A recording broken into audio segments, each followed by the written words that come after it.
Vladimir Putin या Vladimir Zelensky. नामों में एक जो कॉमन शब्द है वो है व्लादिमीर और व्लादिमीर। व्लादिमीर और व्लादिमीर दोनों शब्दों का अपनी अपनी भाषाओं में अर्थ होता है विश्व विजेता। जहां एक तरफ अपनी मजबूत छवि एक लंबी धरोहर के साथ व्लादिमीर पुतिन खड़े हैं, वहीं एक कॉमेडियन जिसका जीवन एक कॉमेडी स्टैंडमैन से चालू होता है, स्टैंड अप कॉमेडियन से चालू होता है, वह है व्लादिमीर जेलेंस्की।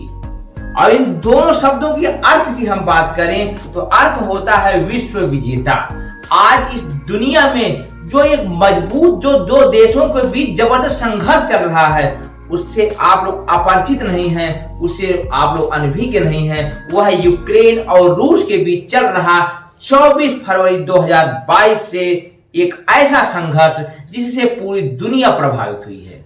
यदि हम विश्व खाद्य संगठन की बात करें तो उसके आंकड़े बताते हैं कि दुनिया में बढ़ती भूखमरी और गरीबी की सबसे बड़ी वजहों में से वर्तमान में यह युद्ध है, जो कि कोरोना काल के तुरंत बाद प्रारंभ हुआ। कई विशेषज्ञों का मानना है कि इस युद्ध के माध्यम से अपनी खोई हुई छवि, अपनी खोई हुई क्षमताओं को अर्जित करने का प्रयास व्लादिमीर पुतिन कर रहे थे, लेकिन मामला तो उल्टा ही पड़ गया। स्वागत, अभिनंदन, आभार स्वीकार करिए अपने दोस्त रसल रघुवंशी का नमस्कार। इस पर हम चर्चा करेंगे। आज की जो हमारे तथाकथित खबरिया चैनल हैं, वह किस प्रकार से खबरों को तोड़ मरोड़ करके ब्रेकिंग न्यूज के सहारे आपके सामने पेश कर रहे हैं। कोई पश्चिमी मीडिया का पक्ष रख रहा है, कोई रूसी मीडिया का पक्ष रख रहा है, लेकिन इन दोनों का जब आप मूल्यांकन करते हैं, सच्चाई कहीं मध्य में पाते हैं और उसी मध्य की सच्चाई को आपके सामने लाने का मेरा प्रयास है। जिस प्रकार से 24 फरवरी 2022 को पुतिन ने हमला कर दिया यूक्रेन के ऊपर, उन्हें लगा कि यह मेरी वॉकिंग केक जैसी कंडीशन, आराम से जाऊंगा, मार धाड़ करूंगा, तोड़ू फोड़ूंगा, क्यू पे अपना झंडा लहराऊंगा और वहां की सरकार को गिराऊंगा और सरकार की वहां को गिरा करके अपना पपेट बैठाऊंगा और इस प्रकार से यूक्रेन पर अपना कब्जा दिखाऊंगा और पूरी दुनिया के सामने एक नया पुतिन, एक पुराने से भी ज्यादा ताकतवर पुतिन को दिखाऊंगा और पूरी दुनिया उस ताकतवर पुतिन को सलाम करेगी। लेकिन हुआ क्या? इसका उल्टा। कहानी में कुछ और ट्विस्ट आता गया और जिस प्रकार से जिन लोगों के भरोसे व्लादिमीर पुतिन ने हमला कर दिया था यूक्रेन के ऊपर, उन लोगों ने ही धीरे धीरे अपना साथ छोड़ना चालू कर दिया पुतिन साहब का। एक तरफ उनको विश्वास था कि चीन उनके साथ खड़ा होगा, तो चीन ने सिर्फ गीदड़ भभकी देने का काम किया, सिर्फ जुबानी जंग का काम किया। वहीं दूसरी तरफ उनके पुराने मित्र लुकाशेंको बेलारूस वाले, वह भी एक लिमिट पे जाकर के ठिठर गए और उन्होंने कहा अब मेरे बस से बाहर की बात है, इससे ज्यादा मैं सपोर्ट नहीं कर पाऊंगा। वहीं दूसरी तरफ पश्चिमी देशों ने, अमेरिका ने बहुत सारी विपरीत परिस्थितियों के बाद भी यूक्रेन का जमकर साथ दिया।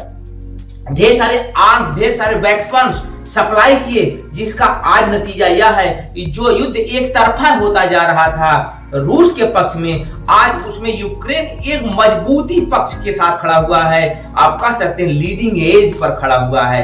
इसका एग्जाम्पल आप पश्चिमी मीडिया से मत सुनिए, रूस की मीडिया से मत सुनिए, खुद वहां के रक्षा मंत्री के मुंह से आप सुन सकते हैं। जब 9 नवंबर 2022 को वह आधिकारिक रूप से टीवी पर प्रकट होते हैं, किसके साथ? उस कमांडर के साथ जिसके कमांड में युद्ध लड़ा जा रहा है यूक्रेन का, उसके साथ आते हैं और कहते हैं कि हम खेरासन को खाली कर रहे हैं। यह वही खेरासन प्रांत है जहां पर जिसे 30 सितंबर 2022 को व्लादिमीर पुतिन ने बड़े जश्न खरोश के साथ और जोशो खरोश के साथ उसे अपने देश का हिस्सा बना दिया था, इस आधार पर कि वहां पर रेफरेंडम कराया गया और 90% से ज्यादा लोगों ने, खेरसन के लोगों ने अपने आप को रूस का नागरिक बनाने के पक्ष में मुहर लगा दी। जब इतने लोगों ने मुहर लगा दी तो बाकी जो अन्य 3 प्रांत है खेरसन के अलावा, लुहान, डोनेट्स्क और ज़पोरिजिया, वहां पर भी समस्याएं खड़ी होती जा रही है रूस के लिए।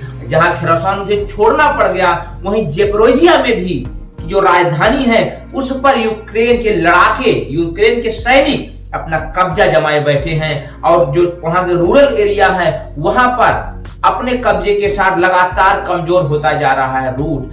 और इसका नतीजा यह हुआ कि व्लादिमीर जेलेंस्की जो एक तरफ अपने आप को बचाने की मुद्रा में थे, बचाव की मुद्रा में है, आप लगातार अब उनके चेहरे की हंसी देख सकते हैं, उनके बयानों में बढ़ते हुए आत्मविश्वास को देख सकते हैं। उनको तो यहां तक उनका कहना है कि हम जल्द ही क्रीमिया को भी अपने कब्जे में लेने के बारे में विचार कर रहे हैं। यह युद्ध का दूसरा पक्ष हो सकता है इससे बढ़ी हुई ताकत के साथ वापसी करें व्लादिमीर पुतिन, लेकिन यह अतीत की बात हो सकती है, क्योंकि जिस प्रकार से पार्शियल मोबिलाइजेशन, आंशिक लामबंदी का उल्टा प्रभाव पड़ता है पुतिन के ऊपर और वहां के रूस के लोगों ने इसका कड़े शब्दों में विरोध किया। अधिसंख्य बहुत सारे जनसंख्या वहां से देश छोड़ करके भाग गई। अच्छे top bureaucrat, top technician, top entrepreneur, top corporates और टॉप इंटेलेक्चुअल्स रूस को छोड़ते हुए चले जा रहे हैं। यह इस बात को दर्शाता है कि किसी व्यक्ति को कभी भी किसी देश को कमजोर नहीं समझना चाहिए, किसी कौम को निहायत ही दोयम दर्जे का नहीं समझना चाहिए, क्योंकि जब व्यक्ति अपने मरने मारने पे उतारू हो जाता है और कोई देश इस स्थिति में खड़ा हो जाता है कि मैं टूट सकता हूं लेकिन झुक नहीं सकता हूं, तो देश यूक्रेन जैसी साहस के साथ लड़ता है। यह युद्ध जिस प्रकार से वहां के आप लोगों ने उसको सपोर्ट किया, जिस प्रकार से खेरोसन के लोगों ने विरोध किया सैनिकों का रूस के, वह बताता है कि वह चाहते हैं कि हम यूक्रेन को यूनाइट रखें, वह चाहते हैं कि लबीब से लेकर के लुहांस तक यूक्रेन एक बना रहे, नहीं तो इतना मजबूत सपोर्ट के बगैर व्लादिमीर जेलेंस्की नहीं टिक सकते थे। हमारे देश में इस बात को लेकर के एक चर्चा होती है, हम किसी व्यक्ति का महिमा मंडन प्रारंभ कर देते हैं, कुछ वैसा है रूस के साथ हुआ। रूस के लोगों ने व्लादिमीर पुतिन को एक सर्वविदित, सदा सही रहने वाला, हमेशा विजेता की छवि दे दी और उसका दुष्परिणाम हुआ कि आत्मविश्वास का शिकार होकर के जो उन्होंने दुस्साहस किया था चेचन विरोधियों को बुरी तरीके से हराने के लिए, उनके साथ नृशंस हत्याएं करने के लिए, जो उन्होंने जॉर्जिया में किया था, जो उन्होंने क्रीमिया में किया, उन्हें लगा हुआ यूक्रेन में भी हम कर देंगे और एक आध महीने में युद्ध को समाप्त कर देंगे। लेकिन मैं पहले बता चुका हूं इसका मामला जस्ट उल्टा हुआ और लगातार पुतिन अकेले भी पड़ते जा रहे हैं वैश्विक स्तर पर। एनर्जी क्राइसिस जब दुनिया में, यूरोप में बहुत तेजी से बढ़ रही, इस बात को माना जा सकता है, लेकिन इस भयानक एनर्जी क्राइसिस, बढ़ती महंगाई, बढ़ती भूखमरी के बाद भी यूरोप की जनता इस बात को लेकर के एकजुट है कि हमें हर स्थिति में जाकर के मॉस्को के क्रेमलिन का विरोध करना होगा। आज हमारे देश को भी उसका फायदा मिल रहा है, हम सस्ते दरों पर रूस से ऊर्जा के साधनों का आयात कर रहे हैं, उसका लाभ चीन भी उठा रहा है कि कहीं न कहीं वह रूस के प्राकृतिक संसाधनों को सस्ते में अपने देश में खरीद रहा है और इसका लाभ अमेरिका को भी मिल रहा है। अमेरिका की जो टॉप डिफेंस कंपनीज हैं उनके शेयर में 3 गुने से 4 गुने का उछाल आ चुका है। इससे कहीं न कहीं अमेरिकी अर्थव्यवस्था जो कि कोरोना की वजह से स्लो डाउन की फेज में चली गई थी, उसको एक बूस्ट मिल गया, आप कह सकते हैं एक पैकेज मिल गया, एक इकोनॉमिकल पैकेज मिल गया जिसका लाभ आज अमेरिका उठा रहा है और इस आग में लगातार घी डालने का काम कर रहा है। इस आग को बुझने ही नहीं देना है, यूक्रेन के युद्ध को रुकने नहीं देना है। यह युद्ध रुक गया तो हमारी अर्थव्यवस्था पर भी इसका प्रतिकूल प्रभाव पड़ेगा। आप समझ सकते हैं, जहां रूस एक तरफ लगभग 12 से 15% लॉस कर रहा है जीडीपी में, यूक्रेन की जीडीपी 45% तक लॉस में जा रही है, वहीं दूसरे देश जो इस युद्ध का आनंद उठा रहे हैं, इस युद्ध में अपने हथियार दे रहे हैं, अपने लोगों को यंत्रिकी दे रहे हैं, अपनी तकनीकी दे रहे हैं, वह देश लगातार मजबूत हो रहे हैं। यही बात को प्रदर्शित करती है। एक बार फिर कहना चाहूंगा कि किसी व्यक्ति को बड़ा मत बनाइए, विचारधारा, सोच, नीतियों को बड़ा होना चाहिए। इस ट्विटर को टेक ओवर करने के बाद इलॉन मस्क ने उसका कबाड़ा बना दिया। आज बैंक करप्ट होने की कंडीशन में ट्विटर आ गया है, जहां पर दुनिया के सारे बड़े बड़े लोगों, बड़े बड़े देशों के अकाउंट हैं और उनके अकाउंट को इसको ब्लू टिक मिल जाता है। वो अपने आप को नोबेल प्राइज विजेता जैसा महसूस करता है। वह नोबेल प्राइज विजेता जैसा महसूस करवाने वाला ट्विटर आज बैंक करप्ट होता जा रहा है। इलोन मस्क के फॉलोअर्स ने उन्हें अपना मसीहा बना दिया।